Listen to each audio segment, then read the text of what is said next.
श्री स्वामी समर्थ. गुढीपाडव्याच्या दिवशी आपण मिळालेल्या संधीचा उपयोग करून घेऊया.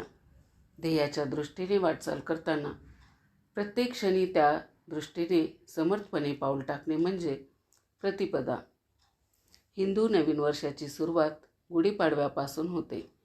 त्यामुळे आपल्या मराठी नवीन वर्षात येणारा पहिला सण म्हणजे गुढीपाडवा. चैत्रशुद्ध प्रतिपदा म्हणजे गुढीपाडवा आणि आपल्या हिंदू धर्मातील नवीन वर्षाचा पहिला दिवस तसेच वर्षातील पहिला सण म्हणून आपण गुढीपाडवा साजरा करतो. गुढीपाडवा हा केवळ एक सण नसून नवीन ऊर्जा आणि आशेची सुरुवात मानला जातो.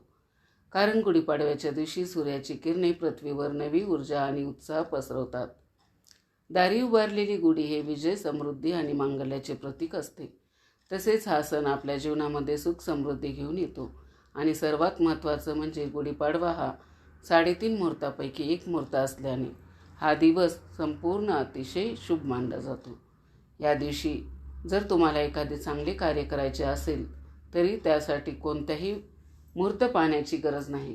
3.5 मुहूर्तापैकी एक पूर्ण मुहूर्त म्हणून गुढीपाडव्याची ओळख आहे. त्यामुळे तुम्ही या दिवशी कोणतीही वस्तू खरेदी करू शकता, वास्तू खरेदी करू शकता, नवीन व्यवसायाला सुरुवात करू शकता, नवीन उपक्रमाचा प्रारंभ करू शकता, तसेच सोने हे सुद्धा खरेदी करू शकता, घर खरेदी करू शकता, वाहन खरेदी करू शकता. या सर्व गोष्टीची खरेदी तुम्ही या शुभ दिवशी करू शकता. म्हणजे या दिवशी मोठ्या प्रमाणावर सुद्धा गुंतवणूक करू शकता. उलट या दिवशी जर तुम्ही एखादी वस्तू खरेदी केली किंवा सोने खरेदी केलं तर त्यामध्ये वाढ होत जाते. ती विकायला वेळ आपल्यावर येत नाही. त्यामुळे या दिवशी तुम्ही नक्कीच या वस्तूची खरेदी करू शकता. त्याचबरोबर या दिवसापासून तुम्ही जर एखादा व्यवसाय सुरू केला, नवीन उपक्रम सुरू केला तर त्यामध्ये तुम्हाला हमखास यश प्राप्त होते. इतका हा दिवस शुभ असतो. गुढीपाडव्याचे महत्त्व सांगायचं झालं तर याच दिवशी ब्रह्मदेवाने सृष्टीची निर्मिती केली आणि याच दिवशी प्रभू श्री रामचंद्र 14 वर्षाचा वनवास भोगून अयोध्या नगरीत परत आले आणि लोकांनी त्यावेळी मोठ्या आनंदाने घरोघरी तोरणं बांधली, घरोघरी गुढ्या उभारल्या आणि आनंद उत्सव साजरा केला. तोच हा दिवस म्हणजे गुढीपाडवा आणि तेव्हापासून ही गुढी उभारण्याची परंपरा सुरू झाली. गुढीपाडव्याच्या दिवशी दारासमोर किंवा अंगणात गुढी उभारून तिची पूजा केली जाते. गुढी उभा करण्यासाठी वेगवेगळ्या साहित्याचा वापर केला जातो. तसेच की बांबूची काठी, ज्याला आपण वेळूची काठी असे म्हणतो, तांब्याचा कलश, कडुनिंबाची डहाळी, साखरेचा गाठी हार किंवा खारीक खोबऱ्याचा हार आणि या सर्वांपैकी एक महत्त्वाचं साहित्य म्हणजे साडी. तर आजच्या व्हिडिओमध्ये आपण गुढीला कोणत्या रंगाची साडी नेसवावी त्यासोबतच साड्याचे काही 4-5 रंग आपण आजच्या व्हिडिओमध्ये पाहणार आहोत, जे तुम्ही तुमच्या गुढीला नेसू शकता आणि स्वतः देखील तुम्ही नेसू शकता. त्यासोबतच गुढीला आपण कोणत्या रंगाची साडी चुकूनही नेसवायची नाही अशी संपूर्ण माहिती आपण आजच्या व्हिडिओमध्ये देणार आहोत, या व्हिडिओमध्ये पाहणार आहोत. त्यामुळे तुम्ही हा व्हिडिओ शेवटपर्यंत नक्की पहा आणि चॅनलवरती जर नवीन असाल तर चॅनलला सबस्क्राईब करा. चला तर मग व्हिडिओला सुरुवात करूया. आपल्या हिंदू धर्मामध्ये प्रत्येक रंगाचे वेगवेगळे आणि अनन्यसाधारण असं महत्त्व आहे. कारण प्रत्येक रंग आपल्याला एक वेगळी ऊर्जा प्रदान करतो. काही रंग सकारात्मक शुभदायी लहरी प्रदान करतात आणि काही रंग अशुभ मानले जातात, नकारात्मकतेचे प्रतीक मानले जातात. पण आपल्या हिंदू धर्मामध्ये असेही काही 4-5 रंग आहेत की ते खूप शुभ मानले गेले आहेत. प्रत्येक कार्यासाठी किंवा देवकार्यासाठी हे रंग वापरले जातात. काही रंगामुळे आपल्या जीवनामध्ये सकारात्मक ऊर्जा निर्माण होते. तर आपण आज असे काही 4-5 रंग पाहणार आहोत. त्यापैकी तुम्ही कोणत्याही एका रंगाची साडी गुढीला नेसू शकता आणि स्वतः देखील तुम्ही नेसू शकता.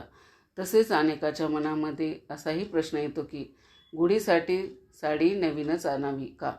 जर तुम्हाला शक्य असेल तर तुम्ही गुढीसाठी नक्कीच नवीन साडी खरेदी करू शकता किंवा तुमच्या घरामध्ये एखादी चांगली साडी असेल तर तीसुद्धा तुम्ही गुढीला नेसू शकता. तर साडी शक्यतो काठपदराची, खणाची, जरीची किंवा रेशमी साडी असावी हे लक्षात घ्या. साडी धुतलेली किंवा खराब झालेली साडी आपण गुढीला चुकूनही नेसू नका. एखाद्या वेळेस साडी तुम्ही घातलेली असेल आणि जरी ती साडी धुतलेली नसेल तर तुम्ही ती गुढीला साडी नेसू शकता. कारण प्रत्येकाच्या परिस्थितीनुसार आपण सण साजरे करत असतो. प्रत्येकजण नवीनच साडी आणू शकत नाही. त्यामुळे जरी तुमच्याकडे साडी असेल आणि एखाद्या वेळेस तुम्ही घातली असेल आणि ती धुतली नसेल तर ती साडीसुद्धा तुम्ही गुढीला नेसू शकता. तर गुढीला साडी नेसवण्यासाठी पहिला आणि सर्वात शुभ रंग म्हणजे केशरी आहे, कारण गुढी ही ध्वजाचे प्रतीक आहे.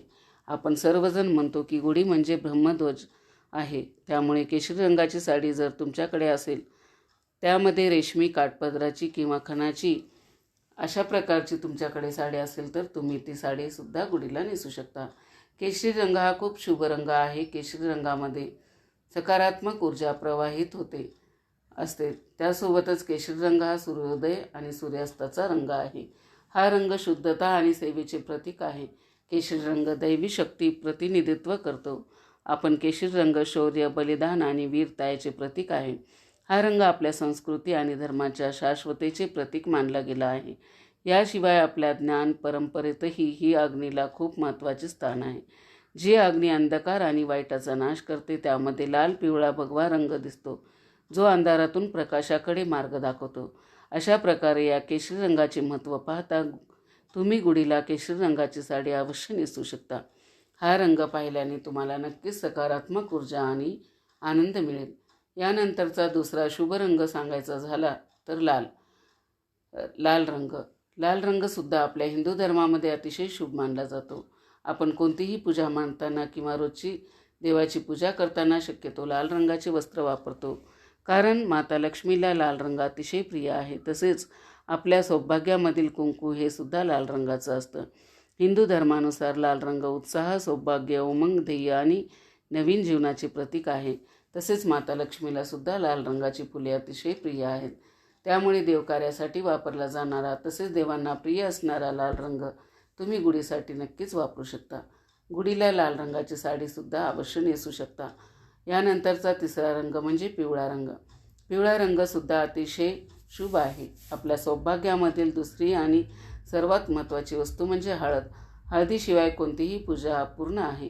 सौभाग्यामधील सर्वात महत्त्वाची गोष्ट म्हणजे हळदी कुंकू आणि हळदी कुंकवाचा रंग लाल आणि पिवळा असतो. त्यामुळे लाल आणि पिवळा हे दोन्ही रंग अतिशय शुभ आहेत. पिवळा रंग हा सूर्यप्रकाशाचा रंग आहे. हा रंग ऊर्जा, आनंद, संपन्नता, बुद्धिमत्ता आणि विचारांचे प्रतीक आहे. पिवळा रंग हा गुरुग्रहाशी संबंधित आहे. साक्षात भगवान श्रीहरी विष्णूला देखील पिवळा रंग अतिशय प्रिय आहे आणि पिवळा रंग हा आपल्या मनाला आनंद आणि उत्साही ठेवतो. पिवळ्या रंगामधून सुद्धा एक सकारात्मक ऊर्जा प्रवाहित होत असते. त्यामुळे तुम्ही गुढीला पिवळ्या रंगाची साडीसुद्धा नक्कीच नेसू शकता. यानंतरचा सर्वात महत्त्वाचा आणि शुभ रंग म्हणजे हिरवा रंग. हिरवा रंग हा सौभाग्याचे प्रतीक मानला जातो. त्यामुळे हिरवा रंग हा नक्कीच शुभ असणारा आहे. त्यासोबतच हिरवा रंग हा निसर्गाशी संबंधित असल्यामुळे एक वेगळीच ऊर्जा तुम्हाला मिळत असते. शास्त्रामध्ये सुद्धा हिरव्या रंगाला खूप महत्त्व आहे. तणावाच्या प्रसंगी हिरव्यागार झाडाकडे किंवा हिरव्यागार गवताकडे काही वेळ मनसोक्त पाहण्याने मन शांत होते. त्यामुळे हिरव्या रंगाचं खूप आणि अनन्यसाधारण असं महत्त्व आहे. तसेच आपण कोणत्याही देवीची ओटी भरताना सुद्धा बघा हिरव्या रंगाचा ब्लाऊज पीस किंवा हिरव्या रंगाची साडी घेतो. तसेच हिरव्या रंगाच्या बांगड्यासुद्धा आपण ओटीमध्ये घेतो. त्यावरूनच हिरवा रंग हा देवीला किती प्रिय आहे हे आपल्याला समजतं.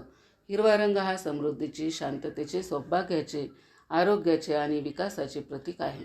हिरव्या रंगाच्या दर्शनाने डोळ्यांना शीतलता प्राप्त होते. हिरवा रंग डोळ्यासाठी उत्तम आहे आणि हा रंग आपल्या मनालाही प्रसन्न करतो. हिरवा रंग हा बुध ग्रहाचे प्रतिनिधित्व करतो. अशा प्रकारे हिरव्या रंगाचे महत्त्व पाहता आपण गुढीला हिरव्या रंगाची साडीसुद्धा नक्कीच नेसू शकता. यामुळे तुमचे मन देखील नक्कीच प्रसन्न होईल, तुम्हाला आनंद मिळेल आणि जीवनामध्ये, घरामध्ये सकारात्मकता, ऊर्जा येईल. आतापर्यंत मी तुम्हाला जे काही रंग सांगितले त्या रंगाचे महत्त्व तर अनन्यसाधारण आहेच, पण त्यासोबतच तुम्ही गुलाबी कलर, मोरपंखी कलर, पोपटी कलर, चिंतामणी कलर, जांभळा कलर या रंगाची साडीसुद्धा गुढीला नेसू शकता आणि अवश्य नेसू शकता. गुलाबी रंग हा सर्व स्त्रीवर्गांच्या आवडीचा रंग आहे. गुलाबी रंग हा आनंदाचे प्रतीकसुद्धा मानला जातो. गुलाबी रंग हा नेहमी स्त्रियांना आकर्षित करतो. स्त्रीचं वय काही असो, प्रत्येक स्त्रीला गुलाबी रंग हा आवडतोच. गुलाबी रंगाकडे पाहण्याने आपलं मन देखील खूप प्रसन्न होतं आणि वेगळीच एनर्जी आपल्याला मिळत असते. गुलाबी रंगामुळे सुख समाधान येतं आणि मनसुद्धा शांत राहतं. त्यामुळे गुलाबी रंगाची साडीसुद्धा तुम्ही गुढीला नक्कीच नेसू शकता. पण काही असेही रंग आहेत की ते आपल्या हिंदू धर्मामध्ये अशुभ सांगितलेले आहेत. त्यामध्ये काळा आणि पूर्ण पांढरा आपल्याला गुढीसाठी अजिबात वापरायचा नाही. काळा रंग आपल्या हिंदू धर्मामध्ये अशुभ सांगितलेला गेलेला आहे. त्यामुळे शक्यतो पूर्ण पांढऱ्या रंगाची किंवा गुढीला साडी किंवा पांढऱ्या रंगाची साडी गुढीला अजिबात नेसू नका. या व्यतिरिक्त मी तुम्हाला जे काही शुभ रंग सांगितले त्यापैकी तुम्ही कोणत्याही एका रंगाची साडी नेसू शकता. हे शुभ रंग आपल्याला नेहमी शुभ फळ प्रदान करतील. त्यामुळे गुढीला शक्यतो शुभ रंगाची आणि नवीनच साडी नेसवा. कारण गुढीच्या आशीर्वादानेच घरामध्ये भरभराट होते. याच दिवसापासून आपलं पुढील वर्ष चांगलं सुख समृद्धीचं जावो म्हणून आपण काही वेगवेगळे संकल्प करत असतो. त्यामुळे एकदम प्रसन्न मनाने जर आपण या दिवसाची किंवा या सणाची सुरुवात केली तर आपलं वर्ष हे नेहमीच सुख समृद्धीचं आनंदाचं जाईल. कारण गुढी ही सुख समृद्धीचे आणि आनंदाचे प्रतीक मानले जाते. त्यामुळे येणाऱ्या गुढीपाडव्याला तुम्ही सुद्धा तुमच्या गुढीला अशा प्रकारे छानशा रंगाची साडी नक्कीच नेसू शकता. तर गुढीपाडव्याच्या सणाविषयी ही माहिती तुम्हाला कशी वाटली कमेंट करून नक्की सांगा. चॅनलवरती जर नवीन असाल तर चॅनलला सबस्क्राईब करा. श्री स्वामी समर्थ.